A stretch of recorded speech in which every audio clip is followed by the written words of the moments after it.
È attraccata al terminal Venice Roport Moss di Fusina, la prima delle 31 navi da crociera che nei prossimi mesi segneranno la ripresa dell'attività al porto di Venezia. Secondo il cronoprogramma dell'autorità portuale del mare Adriatico settentrionale, in applicazione al decreto del 1 agosto che vieta il passaggio delle grandi navi in bacino San Marco e nel canale della Giudecca.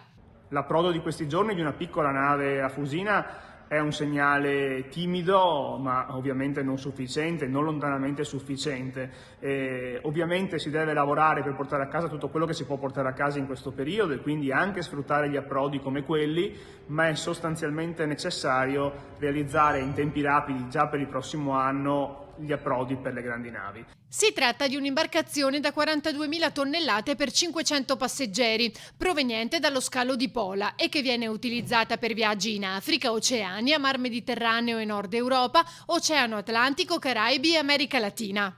La crocieristica è molto importante per il Comune di Venezia e per l'economia metropolitana del nostro territorio. Sostiene una filiera produttiva lunga, dà lavoro a molte persone e quindi un danno economico notevole averla interrotta senza avere prima le alternative. Per questo Venturini evidenzia ancora una volta ciò che da tempo si propone, ma che ancora non è stato attuato. Noi lo individuiamo in Porto Marghera, Canale Nord, lato nord, come indicato anche, e invitiamo a valutare anche la possibilità, tramite il Vittorio Emanuele, di utilizzare la Marittima, che è il porto moderno più efficiente dell'intero Adriatico. Quindi ridare lavoro, far tornare il prima possibile le navi negli approdi che saranno individuati e far lavorare le persone che con la crocieristica lavorano.